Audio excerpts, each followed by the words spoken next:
Kami bersyukur Engkau Tuhan yang benar-benar sangat mengasihi kami. Tidak ada hari tanpa kasih Engkau di dalam kehidupan kami. Biarlah Engkau senantiasa menyertai kami dan menolong kami. Dan biarlah kami menjadi umat pilihan Engkau yang benar-benar menyenangkan hati Engkau. Sebentar Tuhan, kami akan kembali belajar firman Tuhan. Biarlah pengurapan Tuhan mengurapi hamba dan mengurapi kami semua yang mendengarkan firman Tuhan, sehingga kami bisa mengerti isi hati Tuhan. Dan kami boleh menghidupi apa yang Tuhan ajarkan kepada kami, sehingga Engkau berkenan untuk menggenapi janji-janji Engkau di dalam kehidupan kami. Biarlah sekarang Tuhan, Engkau berbicara kembali dengan firman Tuhan kepada kami semuanya. Kami siap untuk diberkati dengan firman Tuhan. Kami siap melakukan kehendak Tuhan di dalam nama Tuhan Yesus Kristus. Amin. Silakan duduk kembali.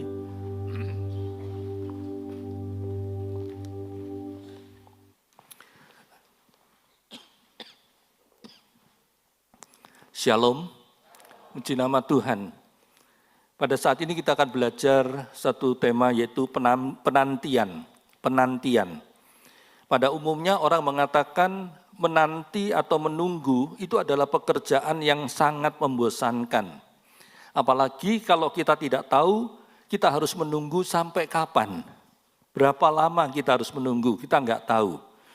Nah, penantian itu sesuatu yang sangat membosankan.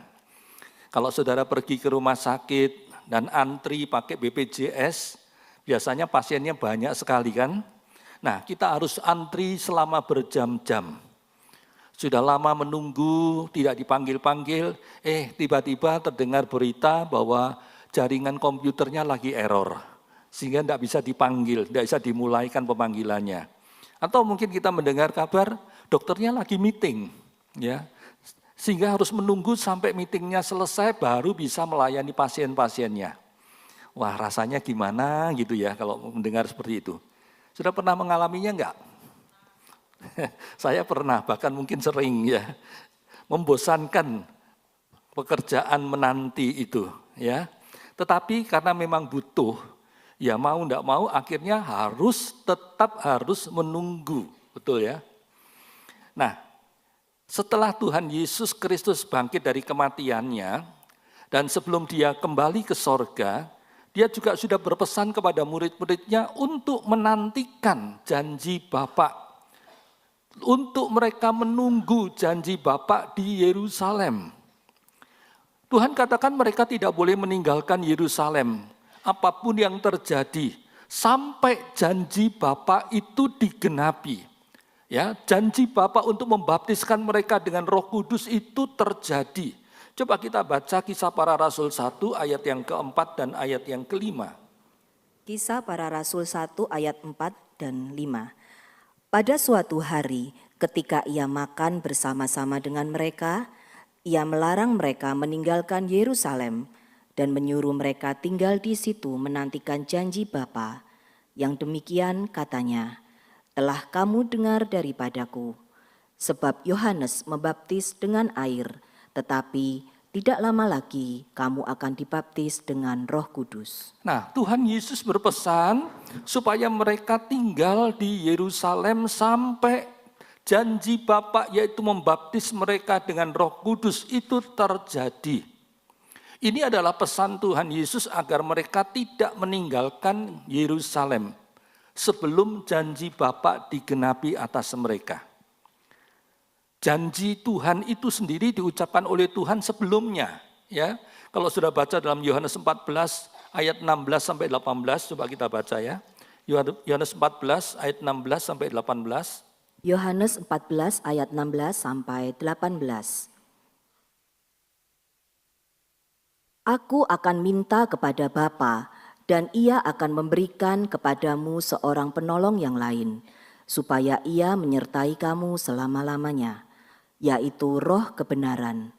Dunia tidak dapat menerima dia, sebab dunia tidak melihat dia dan tidak mengenal dia. Tetapi kamu mengenal dia, sebab ia menyertai kamu dan akan diam di dalam kamu. Aku tidak akan meninggalkan kamu sebagai yatim piatu. aku datang kembali kepadamu. Nah, di sini Tuhan Yesus berkata bahwa dia akan pergi kepada Bapa. Ya, kalau sudah baca ayat 12b, dia katakan aku akan pergi kepada Bapa. Tetapi Tuhan katakan dia tidak akan meninggalkan kita sebagai yatim piatu, tidak meninggalkan kita sendirian di dunia ini. Dia berjanji akan datang kembali kepada kita. Itu sebabnya sebelum pergi ke sorga, dia sudah minta kepada Bapa supaya Bapa memberikan kepada kita penolong yang lain, yaitu Roh kebenaran, Roh Kudus, Roh Allah sendiri. Ya, itu juga disebut sebagai Roh Kristus, sebab Kristus itu adalah Allah sendiri dan Dia adalah kebenaran. Roh Kudus akan tinggal di dalam kita dan menyertai kita selama-lamanya.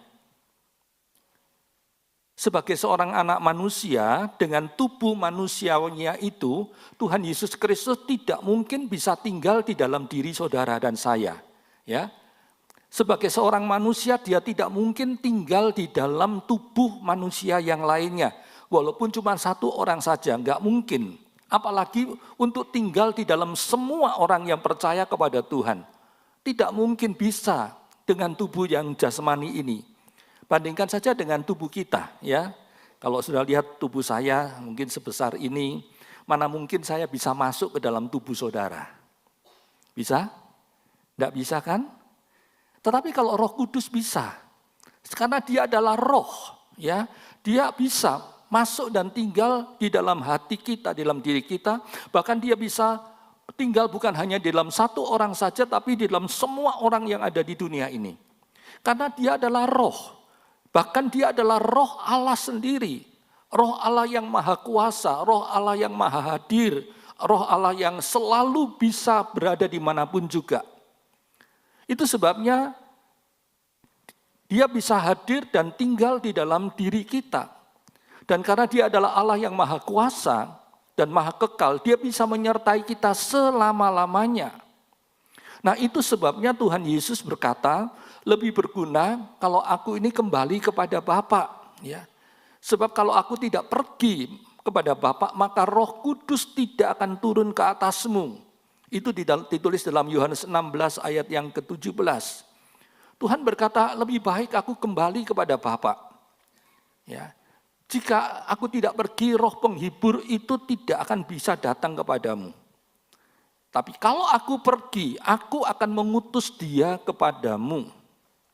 Nah, kalau saudara teliti membaca firman Tuhan, mungkin kita akan bertanya, tadi dalam Yohanes 14 ayat 16 dikatakan bahwa Tuhan Yesus akan minta kepada Bapa supaya Bapa mengutus Roh Kudus kepada kita. Tetapi dalam Yohanes 16 ayat 7, di sini dikatakan bahwa Tuhan Yesus yang akan mengutus Roh Kudus itu kepada kita. Kira-kira yang betul yang mana? Ya. Mungkin kita berkata kok beda ya. Nah ini seringkali yang diperdebatkan oleh orang-orang yang tidak mengenal Tuhan Yesus. Mereka katakan Alkitab kita banyak salahnya. Sekali ngomong A, lain kali ngomongnya B, enggak cocok. Yang benar yang mana saudara? Yang mengutus itu Bapa atau Tuhan Yesus? Dua-dua betul. Sebab Bapa dan Anak dan Roh itu satu, ya kan? Bapa dan Anak itu satu. Bapa dan Roh Allah itu satu. Anak dan Roh Allah itu satu. Karena Bapa, Anak dan Allah, Bapa, Anak dan Roh itu adalah Allah yang esa. Nah, jika Bapa mengutus Roh-Nya, Roh Kudus kepada kita, itu sama saja dengan Tuhan Yesus yang mengutus Roh Kudus itu kepada kita. Sebab Bapa dan Anak itu satu, ya. Dan jangan lupa bahwa Tuhan Yesus Kristus itu sebenarnya adalah pribadi Allah sendiri. Itu sebabnya sebelum Tuhan Yesus kembali ke sorga, dia berkata bahwa dia tidak akan meninggalkan kita sendirian di dunia ini. Tapi begitu dia naik ke sorga, dia akan segera datang kembali di dalam pribadi Roh Kudus untuk diam di dalam kita dan menyertai kita selama-lamanya. Itu sebabnya sebelum dia kembali ke sorga, dia berpesan kepada murid-muridnya, tunggu ya, tunggu di Yerusalem. Sampai janji Bapa itu, sampai janjiku itu digenapi. Roh Kudus turun ke atas kamu, tunggu ya. Mungkin ada murid-muridnya yang bertanya, mungkin dalam hati bertanya, berapa lama sih kami harus menunggu? Berapa hari? Berapa minggu? Berapa bulan? Tapi Tuhan Yesus tidak menjawab, oh tunggu 1 hari, 10 hari, 1 bulan. Tidak. Tuhan Yesus cuma berkata, sudah pokoknya kamu tunggu saja. Dan Tuhan benar-benar menggenapi janjinya. Roh Kudus benar-benar dicurahkan ke atas mereka sampai mereka benar-benar penuh dengan Roh Kudus. Mengalami baptisan roh itu dan hidup mereka diubahkan oleh Tuhan. Di sini kita bisa melihat bahwa baptisan Roh Kudus itu ada. Ya, Alkitab dengan tegas mengatakan bahwa baptisan Roh Kudus itu ada. Bahkan Tuhan Yesus sendiri disebut sebagai pembaptis dengan roh dan api. Matius pasal 3 ayat yang ke-11. Dan faktanya murid-murid Tuhan itu benar-benar dibaptis dengan Roh Kudus. Sehingga mereka bisa berbahasa lidah dan dengan berani mereka bisa mengabarkan Injil. Kepada orang-orang yang notabene sebagian besar adalah orang-orang yang ikut menyalibkan Tuhan Yesus. Jadi kalau ada orang mengatakan baptisan Roh Kudus itu tidak ada, itu tidak benar. Karena Alkitab mengatakan ada, ya. Dan peristiwa penantian janji Roh Kudus ini memang diberikan oleh Tuhan kepada murid-muridnya supaya mereka menunggu sampai janji Bapa dibaptiskan dengan Roh Kudus itu benar-benar terjadi. Nah, dari peristiwa penantian pencurahan Roh Kudus ini kita bisa menarik beberapa pelajaran. Pagi hari ini saya ambil 3 hal, ya, yang bisa kita pelajari dari peristiwa itu. Yang pertama adalah di dalam Tuhan tidak ada penantian yang sia-sia. Di dalam Tuhan tidak ada penantian yang sia-sia. Kalau Tuhan berkata tunggu sampai janji Bapa digenapi, ya janji Bapa itu pasti digenapi. Sebab yang menjanjikannya adalah yang setia, bahkan yang maha setia, Allah yang setia. Dia adalah setiawan, ya, setiawan yang orisinil, ya, bukan seperti yang di dunia, mungkin pakai nama setiawan tapi enggak setia. Tapi Tuhan tidak begitu. Dia adalah Allah yang maha setia. Itu sebabnya apapun yang dijanjikan oleh Tuhan pasti digenapi oleh Tuhan. Di dalam Tuhan Yesus Kristus tidak ada penantian yang sia-sia. Orang yang menanti-nantikan Tuhan tidak akan dikecewakan oleh Tuhan. Orang yang menanti-nantikan Tuhan tidak akan dipermalukan, tidak akan mendapat malu. Yesaya 49 ayat yang ke-23. Yesaya 49 ayat 23. Maka raja-raja akan menjadi pengasuhmu dan permaisuri-permaisuri mereka menjadi inangmu. Mereka akan sujud kepadamu dengan mukanya sampai ke tanah dan akan menjilat debu kakimu. Maka engkau akan mengetahui bahwa akulah Tuhan dan bahwa orang-orang yang menanti-nantikan aku tidak akan mendapat malu. Garis bawahi, akulah Tuhan. Tuhan katakan begitu, aku ini Tuhan. Orang-orang yang menanti-nantikan aku tidak akan mendapat malu. Begitu juga kalau Tuhan menyuruh murid-muridnya untuk menantikan janji pencurahan Roh Kudus itu, maka Tuhan benar-benar menggenapi janjinya. Tuhan tidak pernah mengecewakan murid-muridnya, apalagi mempermalukan mereka. Lihat saja faktanya. Murid-murid Tuhan itu akhirnya benar-benar menerima baptisan Roh Kudus setelah mereka menanti-nantikan selama 10 hari. Nah, begitu juga dengan kita, saudara sekalian. Kalau Tuhan berjanji bahwa Dia akan memberikan Roh Kudus-Nya kepada kita untuk menolong kita, ya tunggu saja, nantikan saja sampai Tuhan menggenapi janjinya kepada kita. Dia pasti akan benar-benar menggenapi janjinya. Dia tidak akan mengecewakan kita, Dia tidak akan membuat kita menjadi malu. Yang harus kita lakukan adalah menanti dengan sabar. Ya, nggak boleh nyuson-nyusoni Tuhan. Apa bahasa Indonesianya nyuson-nyusoni? Nggak boleh guru apa? Ya itulah. Ya sudah tahu artinya ya. Tidak boleh membuat menyusun-susoni Tuhan. Ya, kita harus tunggu dengan sabar. Dan juga kita tunggu sampai digenapi janjinya Tuhan. Enggak boleh setengah jalan kemudian mogok. Perhatikan, murid-murid Tuhan itu tidak tahu sampai kapan, sampai berapa lama mereka harus menantikan janji Tuhan itu. Apakah sehari, 5 hari, 10 hari, seminggu, sebulan, atau sampai kapan? Mereka tidak tahu. Dan mereka juga tidak bertanya lagi kepada Tuhan, berapa lama lagi Tuhan kami harus menunggu? Enggak, mereka tidak tanya itu. Kenapa? Karena mereka sudah punya pengalaman dari bersama Tuhan, bahwa setiap kali mereka bertanya sesuatu tentang waktunya Tuhan, Tuhan nggak pernah mengatakan, oh tunggu 1 hari, seminggu, sebulan, setahun, tidak. Tuhan tidak pernah menunjukkan kapan waktu yang pasti. Cuma Tuhan katakan berjaga-jaga. Coba kita baca ya salah satu peristiwa, Lukas 21 ayat 5 sampai ayat yang ke-8. Lukas 21 ayat 5 sampai 8.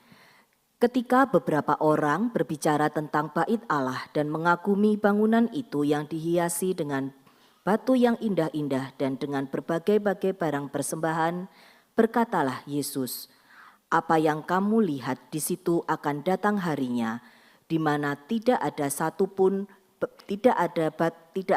batu pun akan dibiarkan terletak di atas batu yang lain. Semuanya akan diruntuhkan." Dan murid-murid bertanya kepada Yesus, katanya, "Guru, bila manakah itu akan terjadi? Dan apakah tandanya kalau itu akan terjadi?" Jawabnya, "Waspadalah, supaya kamu jangan disesatkan. Sebab banyak orang akan datang dengan memakai namaku dan berkata, 'Akulah dia,' dan saatnya sudah dekat. Janganlah kamu mengikuti mereka." Nah, ketika murid-murid Tuhan menunjukkan bait Allah yang dikagumi, yang dipuja-puja oleh bangsa Israel, yang begitu indah, ya. Tuhan katakan pada mereka, ada waktunya nanti. Bait Allah yang begitu megah, yang kamu bangga-banggakan, akan diruntuhkan. Sampai tidak ada satu batu pun yang tetap terletak di batu yang lainnya. Betul-betul dihancurkan. Nah, murid-murid Tuhan tanya, kapan Tuhan itu terjadi? Dan perhatikan jawaban Tuhan. Tuhan tidak berkata setahun lagi, 70 tahun lagi, atau kapan. Tuhan hanya berkata waspada. Ya. Waspadalah, waspadalah, berjaga-jagalah. Begitu juga ketika Tuhan Yesus memberitahukan tentang hari kedatangannya yang kedua kali nanti, tanpa menunggu murid-muridnya bertanya-tanya, Tuhan Yesus sudah mengatakan langsung hal yang sama, yaitu waspadalah, berjaga-jagalah. Ya, sudah boleh baca nanti dalam Markus 13 ayat 32 sampai 37. Tuhan katakan tentang hari dan waktunya, enggak ada orang yang tahu, hanya Bapa yang tahu. Malaikat di sorga tidak tahu, anak manusia juga tidak tahu. Yang pasti hari itu pasti datang. Dan Tuhan katakan waspada, berjaga-jagalah, supaya hari itu tidak menjadi jerat bagi kamu. Ya. Kemudian kita baca juga dalam Kisah Para Rasul pasal 1 ayat yang ke-6 sampai ayat yang ke-8. Ketika Tuhan berjanji memberikan Roh Kudus, Tuhan juga mengatakan tidak perlu tahu. Saat itu murid-murid Tuhan tanya pada Tuhan, "Tuhan, kapan Tuhan Engkau memulihkan bangsa Israel ini?" Ya, karena bangsa Israel sedang menunggu-nunggu Mesias. Padahal Mesias sudah datang di dalam pribadi Tuhan Yesus. Dan mereka percaya bahwa kalau Mesias datang, maka kerajaan Israel akan dipulihkan. Mereka akan dibebaskan dari penjajahan bangsa lain. Dan mereka tanya, sampai kapan kami harus menunggu? Tuhan tidak katakan 1 tahun, 2 tahun, 10 tahun. Tapi Tuhan katakan, tunggu saja. Ya, tunggu saja. Sampai saat itu benar-benar terjadi. Ya. Saudaraku sekalian, murid-murid Tuhan itu punya banyak pengalaman tentang hal ini. Itu sebabnya mereka tidak bertanya-tanya lagi kapan Tuhan. Ya, kapan Tuhan Engkau menggenapi janjimu mengirimkan Roh Kudus kepada kami. Sebab mereka tahu nanti jawaban Tuhan sudah enggak usah peduli kapan. Yang penting kamu tunggu. Yang penting kamu nantikan saja sampai janji Bapa itu digenapi. Dan jangan lupa, lakukan bagianmu sambil menunggu, lakukan bagianmu. Ya, tunggu saja dan tetap lakukan tugas kita sampai Tuhan Yesus datang kembali menggenapi janjinya. Ya, jadi kita kalau harus menunggu janji Tuhan, kita tunggu saja tanpa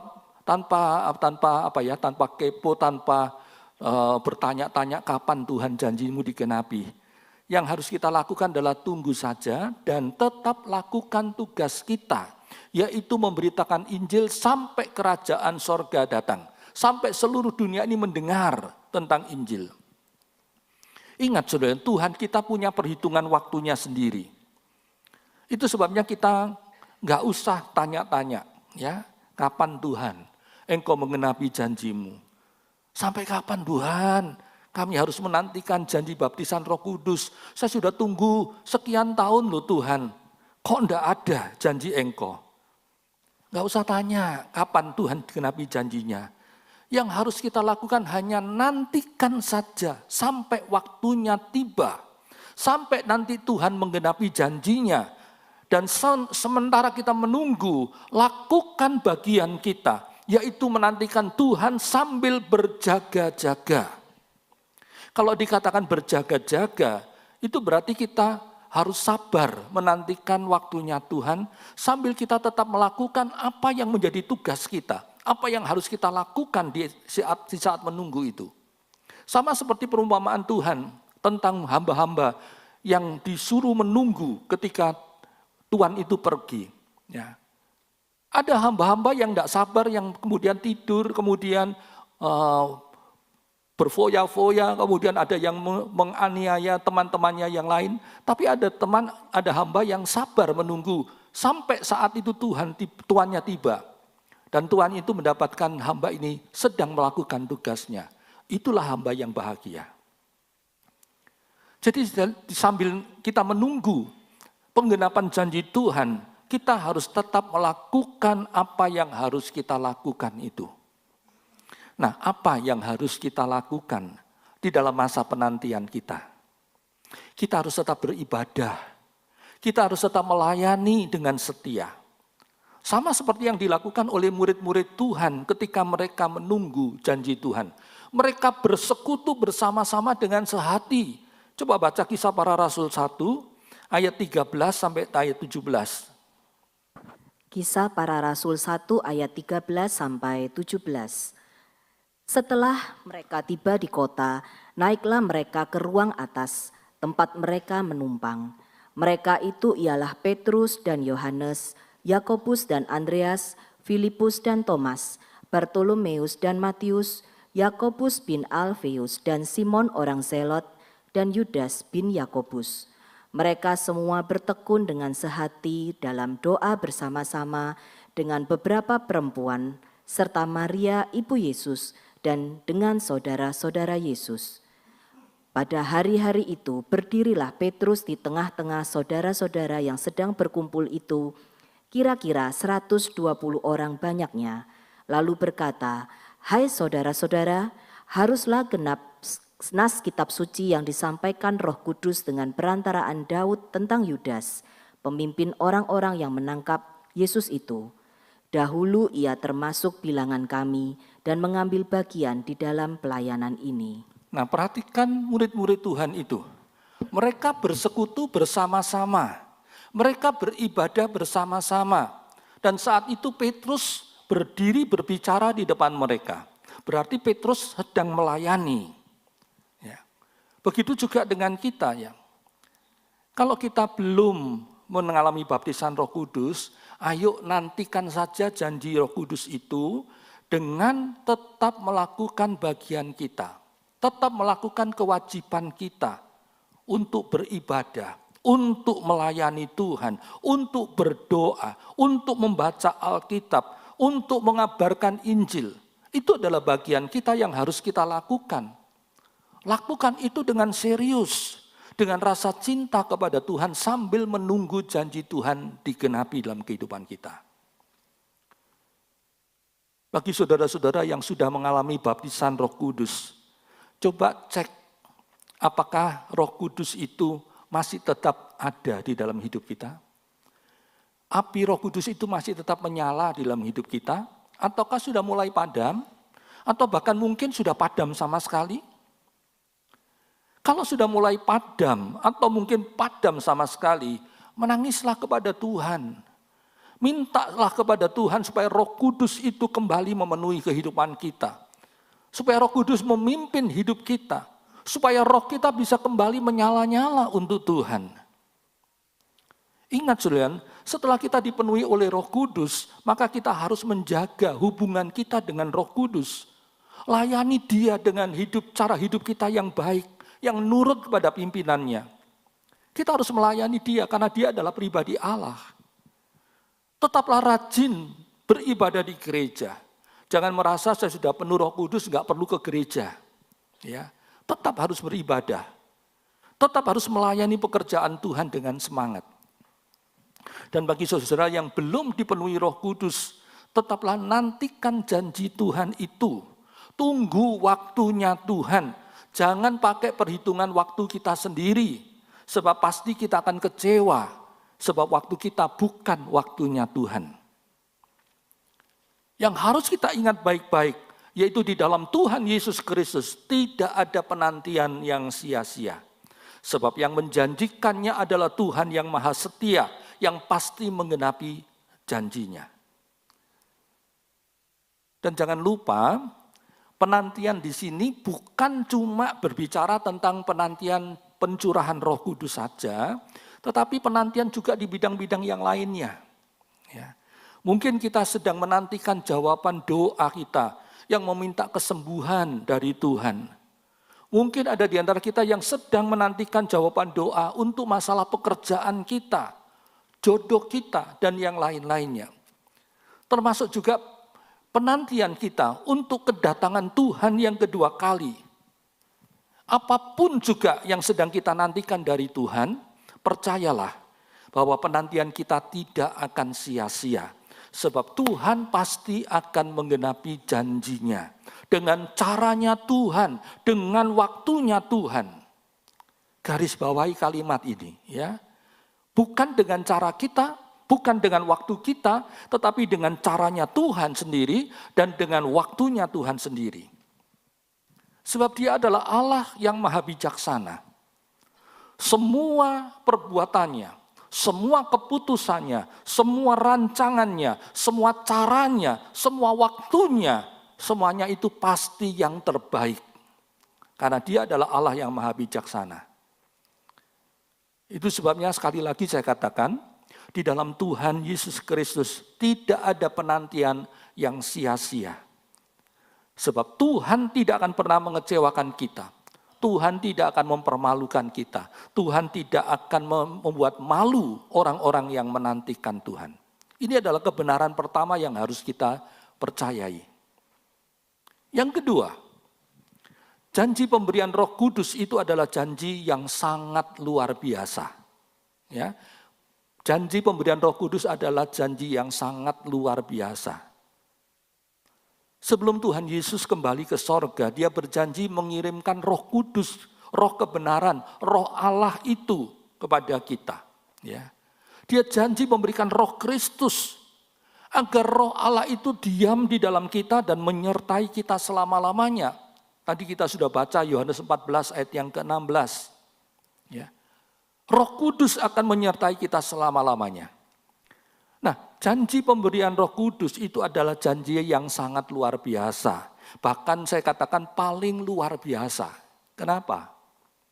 Sebab itu adalah janji Allah bahwa Dia akan memberikan dirinya sendiri kepada kita. Ya. Dia mau memberikan dirinya sendiri kepada kita. Sebab Roh Kudus itu adalah pribadi Allah. Allah itu adalah roh, 1 Yohanes pasal 4 ayat yang ke-8. Jadi kalau Tuhan memberikan Roh Kudus kepada kita, berarti sebenarnya Tuhan memberikan dirinya sendiri kepada kita. Dan itulah yang namanya Immanuel. Allah menyertai kita. Sebab dengan kehadiran Roh Kudus di dalam diri kita, berarti Allah itu hadir di dalam hidup kita.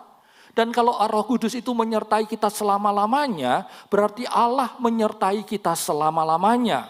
Dan itulah arti yang sebenarnya dari Immanuel. Itu sebabnya saya katakan bahwa janji pemberian Roh Kudus itu adalah janji yang sangat luar biasa. Karena dia memberikan dirinya sendiri kepada kita. Dan kalau Roh Kudus itu hadir dalam kehidupan kita, memenuhi kehidupan kita, maka ada banyak hal yang dia kerjakan untuk kita dan di dalam hidup kita. Ada banyak yang dia kerjakan. Roh Kudus akan memimpin seluruh kehidupan kita dan menjadikan kita sebagai anak-anak Allah yang sah. Roh Kudus yang akan memeteraikan, mensahkan, menjadi jaminan bagi kita sebagai anak-anak Allah. Dan sebagai anak-anak Allah itu berarti kita menjadi ahli warisnya Allah. Kita berhak untuk menerima semua janji-janji Allah yang diberikan kepada kita. Roma pasal 8 ayat 16 dan ayat 17. Jadi Roh Kudus yang mensahkan kita sebagai anak Allah, sebagai ahli warisnya Allah. Selain itu, Roh Kudus juga akan menolong kita untuk mematikan keinginan daging kita sendiri.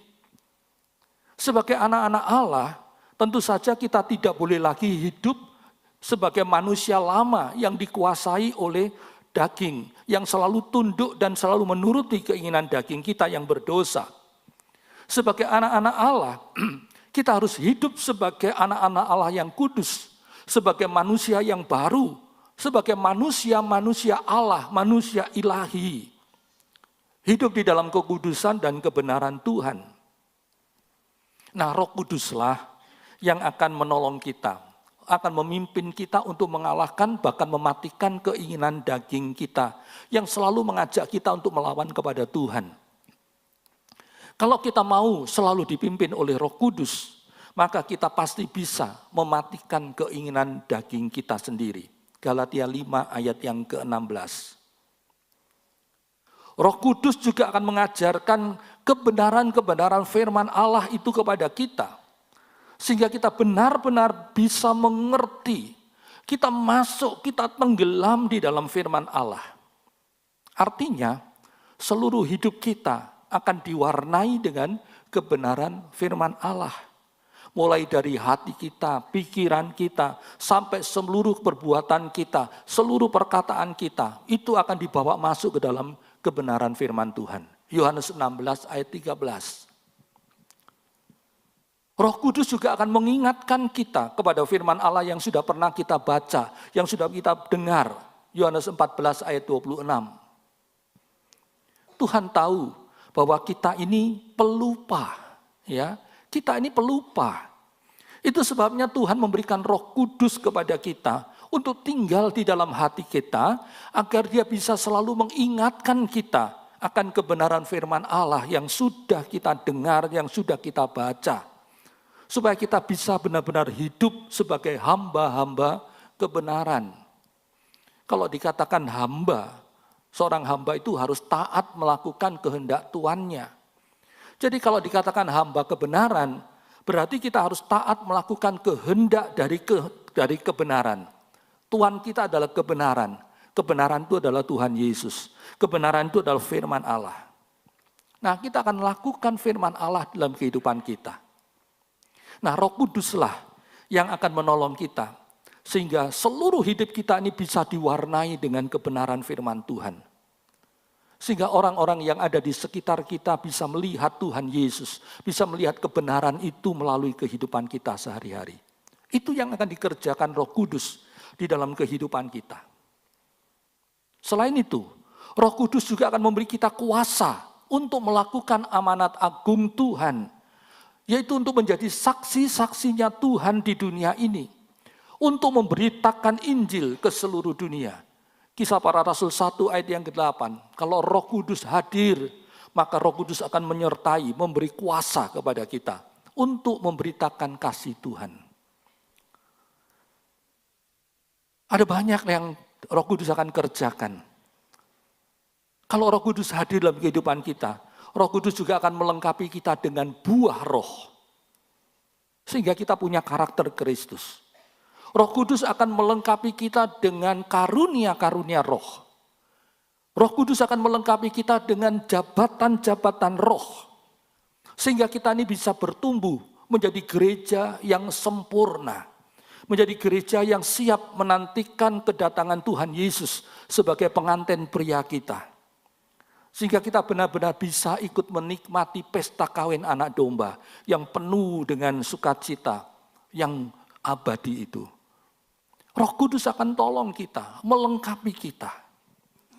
Dan masih ada banyak lagi hal-hal yang lain yang luar biasa yang akan dikerjakan Roh Kudus kalau Roh Kudus itu hadir dan tinggal di dalam kita.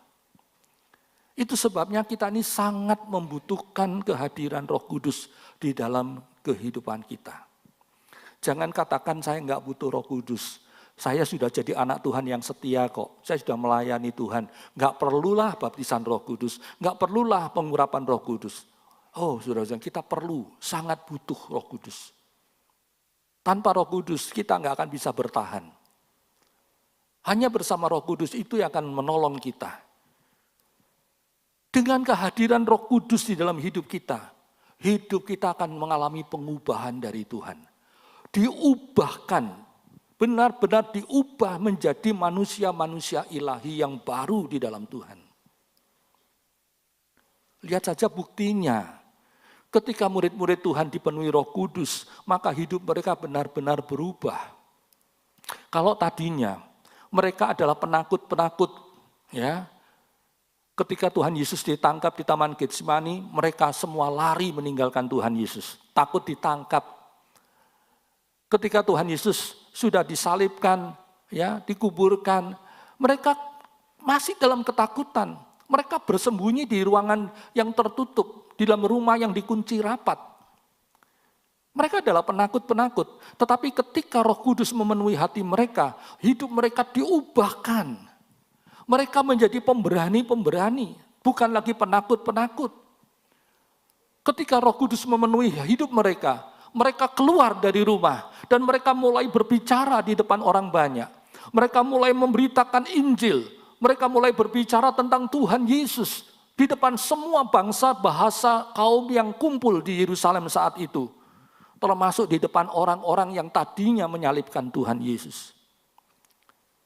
Dengan berani Petrus berkhotbah di depan semua orang itu tentang Tuhan Yesus. Ya, sudah baca nanti dalam Kisah Para Rasul 2. Ayat 4, ayat 5, ayat yang ke-14 sampai ayat yang ke-16. Ketika Roh Kudus memenuhi mereka, Roh Kudus membuat mereka berani untuk bicara tentang Tuhan Yesus Kristus. Mereka dulu penakut, tapi diubah dengan kehadiran Roh Kudus. Sudah nanti baca Kisah Para Rasul 2. Petrus dengan luar biasa, dia berkhotbah tentang Tuhan Yesus. Ya, bahkan dengan berani sekali, Petrus menegur orang-orang yang tadinya menyalibkan Tuhan Yesus. Ya, dia dengan panjang lebar mulai menjelaskan di depan orang banyak siapa Yesus Kristus itu. Lihat, sebelum Roh Kudus hadir, mereka penakut. Tapi ketika Roh Kudus hadir, Tuhan mengubah hidup mereka menjadi seorang pemberani. Sebelum Roh Kudus turun, murid-murid Tuhan adalah orang-orang yang sederhana. Bahkan banyak yang tidak terpelajar, termasuk Petrus. Ya. Tetapi setelah Tuhan Yesus naik ke sorga dan Roh Kudus turun, Petrus bisa berkhotbah luar biasa. Sampai membuat tokoh-tokoh agama Yahudi tercengang-cengang melihat Petrus khotbahnya itu.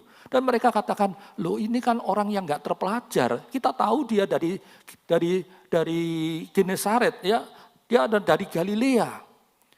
Orang yang tidak terpelajar kok bisa ya berkhotbah menceritakan firman Tuhan dengan luar biasa. Orang banyak sampai terkagum-kagum. Kisah Para Rasul 3 ayat 1 sampai dengan pasal 4 ayat 1 sampai ayat yang ke-14. Dirubah oleh Tuhan dari orang yang tidak bisa khotbah bisa menjadi berkhotbah, pandai berkhotbah, fasih berkhotbah. Dari murid-murid Tuhan yang tidak bisa melakukan tanda mujizat. Ketika Roh Kudus hadir dan memenuhi hati mereka, mereka terima kuasa itu. Sehingga Petrus dan Yohanes bisa menyembuhkan orang yang lumpuh sejak lahir, yang menantikan di dekat pintu gerbang indah di Bait Allah. Sudah bisa baca Kisah Para Rasul pasal 3 ayat 1 sampai dengan ayat 10. Mereka bisa lakukan tanda-tanda mujizat. Lihat, kalau Roh Kudus hadir dan memenuhi murid-murid Tuhan, hidup mereka benar-benar diubahkan oleh Roh Kudus. Sehingga mereka menjadi pribadi yang baru, yang tidak takut untuk memberitakan kasih Tuhan.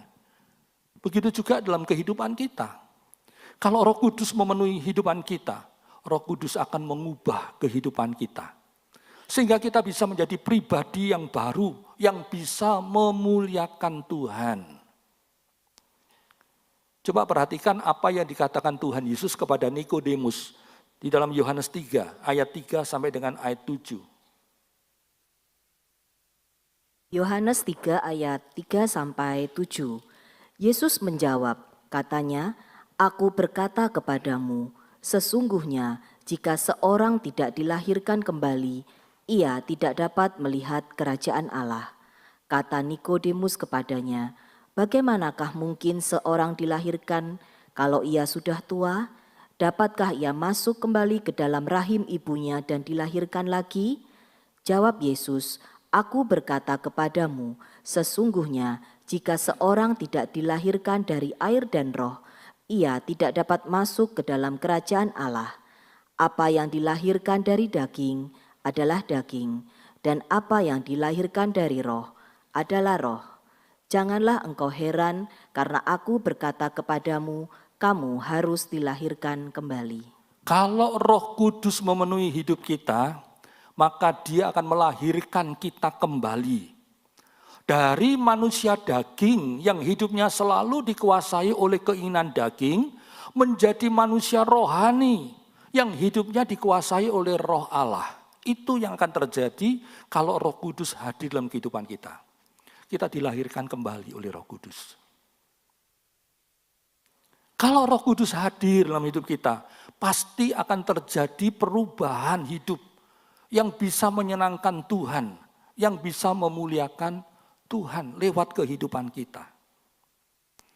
Kalau dulu kita adalah orang-orang yang sangat kasar, cara berbicara kita kasar, selalu nyelekit, selalu menyakitkan hati orang lain, ya, bahkan kita selalu mengatakan hal-hal yang jahat.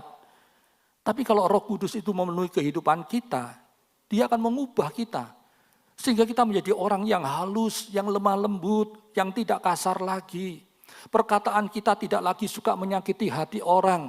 Tapi perkataan kita bisa menjadi berkat, bisa menyegarkan, bisa menguatkan, bisa membangun, bisa menghibur orang lain, bisa memberkati orang lain. Berubah. Kalau dahulu kita menjadi orang Kristen KTP, yang hanya ikut-ikutan saja, tidak pernah bertobat. Kita ke gereja ya hanya sekedar rutinitas saja. Tetapi kalau Roh Kudus hadir dan memenuhi kehidupan kita, cara beribadah kita akan diubah. Akan berubah. Ya. Kita ke gereja bukan hanya sekedar rutinitas atau ikut-ikutan saja. Bukan hanya sebagai kebiasaan. Tapi kita ada ke gereja karena kita benar-benar rindu untuk bertemu dengan Tuhan. Karena kita cinta kepada Tuhan. Karena kita ingin memuliakan Tuhan. Karena kita ingin mendengarkan suaranya Tuhan. Dan karena kita rindu untuk bisa bersekutu dengan teman-teman seiman yang lainnya. Cara ibadah kita berubah, saudara sekalian. Kalau dulu kita membaca Alkitab hanya sebagai kebiasaan. Bahkan mungkin kita belajar firman Tuhan hanya untuk sombong-sombongan. Supaya kita dianggap berohani tinggi. Pinter firman Allah. Dan firman Allah hanya kita pakai untuk berdebat saja. Tetapi kalau Roh Kudus hadir dan memenuhi kehidupan kita, hidup kita akan diubah menjadi pelaku-pelaku firman Allah yang taat. Bukan hanya sekedar menjadi pendengar firman Allah, bukan hanya sekedar menjadi pendebat firman Allah, tapi menjadi pelaku firman Allah. Kalau dahulu kita berbuat baik hanya untuk mencari popularitas bagi diri kita sendiri. Supaya kita ini dipuji-puji orang, dipuja-puja orang banyak. Tetapi kalau Roh Kudus memenuhi hati kita, Tuhan akan mengubah cara kita berbuat baik. Bukan untuk cari popularitas untuk diri sendiri, tetapi untuk memuliakan Tuhan. Berubah semuanya, saudara sekalian.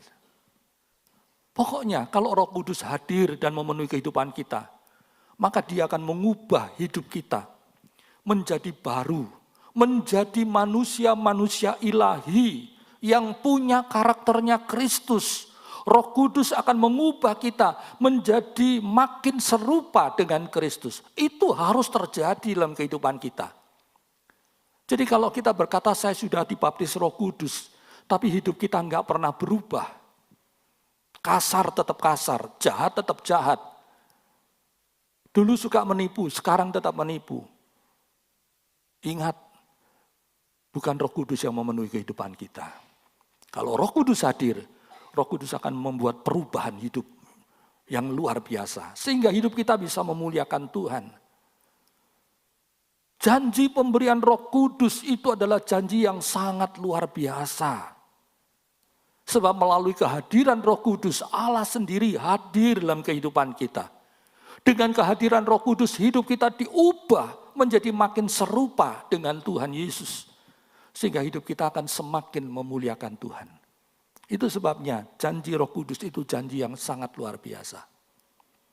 Dan yang terakhir, yang ketiga, janji Roh Kudus itu hanya diberikan kepada orang-orang yang suka bersekutu bersama-sama. Ya, janji Roh Kudus itu diberikan kepada orang-orang yang suka bersekutu bersama-sama. Tuhan Yesus berpesan kepada murid-muridnya supaya mereka menantikan janji Roh Kudus di Yerusalem. Dan murid-murid Tuhan taat. Mereka tetap tinggal di Yerusalem, mereka tetap berkumpul bersama-sama untuk beribadah dan untuk berdoa bersama-sama. Coba kita baca ya, Kisah Para Rasul 1 ayat 12 sampai ayat yang ke-15. Kisah Para Rasul 1 ayat 12 sampai 15. Maka kembalilah rasul-rasul itu ke Yerusalem dari bukit yang disebut Bukit Zaitun, yang hanya seperjalanan sabat jauhnya dari Yerusalem. Setelah mereka tiba di kota, naiklah mereka ke ruang atas tempat mereka menumpang. Mereka itu ialah Petrus dan Yohanes, Yakobus dan Andreas, Filipus dan Thomas, Bartolomeus dan Matius, Yakobus bin Alfeus dan Simon orang Zelot, dan Yudas bin Yakobus. Mereka semua bertekun dengan sehati dalam doa bersama-sama dengan beberapa perempuan serta Maria, ibu Yesus, dan dengan saudara-saudara Yesus. Pada hari-hari itu, berdirilah Petrus di tengah-tengah saudara-saudara yang sedang berkumpul itu, kira-kira 120 orang banyaknya. Amin. Nah lihat, Tuhan menggenapi janjinya kepada murid-murid yang mau bersekutu bersama-sama. Andai kata saat itu ada 1-2 murid yang berkata, saya tak pulang aja dulu ya, karena masih ada pekerjaan yang harus saya selesaikan. Ya, selamat bersekutu bersama-sama. Saya titip salam aja untuk Tuhan Yesus. Ya, kita seringkali kalau guyon kan begitu ya, enggak mau ke gereja, kita berkata titip salam ya buat Tuhan Yesus. Perhatikan, andai kata ada 1-2 murid yang berkata begitu dan meninggalkan persekutuan bersama-sama, kira-kira murid-murid yang pergi itu bisa menerima janji Tuhan, menerima baptisan Roh Kudus atau tidak? Tentu saja tidak. Hanya yang mau dan suka bersekutu bersama-sama dengan tekun, dengan sehati, hanya mereka yang menerima baptisan Roh Kudus itu. Jadi Tuhan mau membaptiskan kita dengan Roh Kudus kalau kita suka bersekutu bersama-sama dengan saudara seiman yang lain. Kenapa? Mengapa harus begitu? Sebab Allah kita adalah Bapa yang sangat rindu untuk bisa selalu bersekutu dengan kita anak-anaknya. Ya. Dia adalah Bapa yang selalu rindu untuk bisa selalu bersekutu dengan semua anak-anaknya. Kalau misalkan kita punya 5 orang anak, dan semua anak kita itu sudah dewasa, sudah berada di luar kota, mungkin ada yang di luar negeri. Nah, kira-kira kita sebagai orang tua, suka enggak kalau anak-anak itu bisa kumpul lagi bersama-sama kita? 5 anak itu semuanya kumpul bersama-sama dengan kita. Suka enggak? Ataukah mungkin kita berkata, ayah saya lebih senang kalau sendirian aja. Enak, sudah enggak diganggu orang, mau berbuat apa saja enggak ada yang nyalahkan saya. Wis enak sendirian aja, anak-anak biar di tempatnya masing-masing. Apakah begitu? Atau mungkin kita katakan, saya lebih suka kalau kumpul dengan 1-2 anak saja. Enggak usah banyak-banyak, enggak usah semua. 1-2 anak sajalah. Kalau kita manusia mungkin berbuat begitu. Tapi Tuhan tidak. Sebagai Bapak yang sangat mengasihi anak-anaknya, Dia itu beda dengan kita. Dia lebih suka kalau bisa berkumpul bersama-sama dengan semua anak-anaknya. Itu sebabnya Tuhan kembali ke sorga dan menyediakan tempat di dalam rumah Bapa untuk semua anak-anaknya. Supaya nanti dia bisa berkumpul bersama-sama dengan semua anak-anaknya di sorga. Tuhan Yesus dengan tegas mengatakan, kalau ada 2-3 orang berkumpul bersama-sama, Tuhan hadir di tengah-tengah mereka. Matius 18 ayat yang ke-20. Di mana ada 2 atau 3 berkumpul bersama-sama di dalam nama Tuhan Yesus. Aku ada di tengah-tengah mereka. Tuhan suka berkumpul dengan anak-anaknya, dengan murid-muridnya. Bahkan Tuhan juga berkata bahwa Tuhan suka bersekutu bersama-sama muridnya.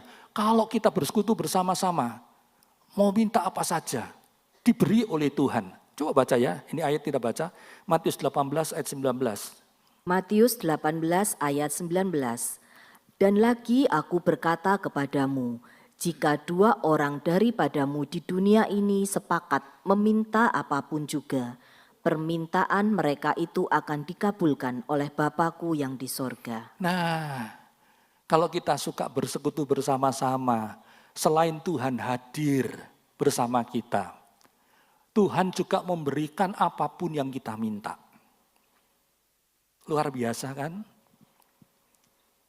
Allah kita itu adalah Allah yang sangat suka bersekutu bersama-sama dengan kita anak-anaknya.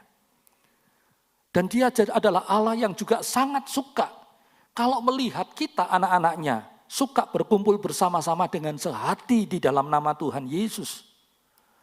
Itu sebabnya kalau saudara dan saya suka bersekutu bersama-sama, suka beribadah bersama-sama, Tuhan akan mencurahkan berkat-Nya di tengah-tengah persekutuan kita.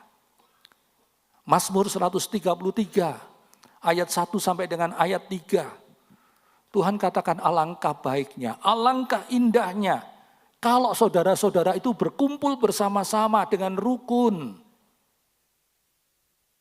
Karena di tengah-tengah persekutuan itulah Tuhan memberikan minyak itu untuk mengurapi seluruh tubuh dari kita. Mulai dari kepala kita turun ke janggut sampai ke leher sampai ke seluruh tubuh.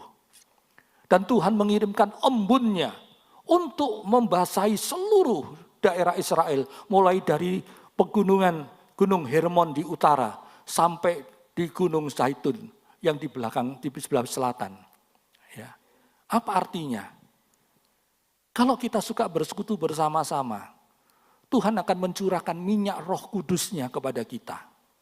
Tuhan akan mencurahkan embunnya, berkat-Nya kepada kita. Bukan hanya memenuhi kehidupan kita saja, tapi juga akan memenuhi seluruh komunitas kita. Kalau Dia melihat kita suka berkumpul, ya, minyak itu bicara tentang pengurapan Roh Kudus. Embun itu berbicara tentang berkat-berkat Tuhan, tentang kesegaran, sukacita, damai sejahtera, berkat-berkat jasmani dan rohani yang lainnya. Ingat saudara, Roh Kudus adalah rohnya Allah. Allah itu suka berkumpul dengan anak-anaknya. Roh Kudus juga suka berkumpul dengan anak-anaknya. Roh Kudus akan hadir di tengah-tengah perhimpunan umat Tuhan. Ya, itu sebabnya kita nih harus suka bersekutu bersama-sama. Kalau saya katakan begini bukan berarti Roh Kudus nggak bisa membaptiskan kita ketika kita sendirian di rumah. Oh bisa, karena Roh Kudus itu Roh Allah. Dia bisa lakukan apa saja. Tetapi dia lebih suka melihat saudara dan saya suka berkumpul bersama-sama, beribadah bersama-sama. Ya. Disitulah Tuhan Roh Kudus akan hadir. Roh Kudus akan memberikan berkat-berkatnya pada kita. Ketika 120 murid itu sedang berkumpul dan berdoa bersama-sama, Roh Kudus turun ke atas mereka dan memenuhi mereka. Ya, Kisah Para Rasul 2 ayat 1-4. Ketika Petrus sedang berkhotbah di tengah-tengah keluarga Kornelius dan teman-temannya hadir di sana, maka saat itu Roh Kudus memenuhi Kornelius dan teman-temannya itu. Ya, Kisah Para Rasul 10 ayat 44-46. Begitu juga ketika Paulus sedang melayani jemaat yang ada di Efesus. Saat itu ada 12 murid Tuhan yang berkumpul dan mendengarkan Paulus berkhotbah. Nah, di tengah-tengah persekutuan ibadah itu, Roh Kudus memenuhi ke-12 orang itu. Ya, Kisah Para Rasul 19 ayat 1 sampai dengan ayat 7. Di sini kita melihat Roh Kudus senang kalau melihat kita suka berkumpul bersama-sama, suka berdoa bersama, suka beribadah bersama-sama. Dia akan hadir di tengah-tengah persekutuan kita dan memenuhi dengan urapannya. Itu sebabnya kita mengadakan 10 hari doa bersama, menantikan Tuhan menyegarkan kita kembali dengan Roh Kudus, sambil menyiapkan hati kita, supaya Roh Kudus benar-benar berkenan memenuhi kehidupan kita. Tapi ingat, Roh Kudus tidak hanya bekerja selama 10 hari ini saja. Tidak. Ya, 10 hari ini hanya sekedar untuk memacu kita, mendekatkan diri kepada Tuhan. Roh Kudus bisa hadir kapanpun juga.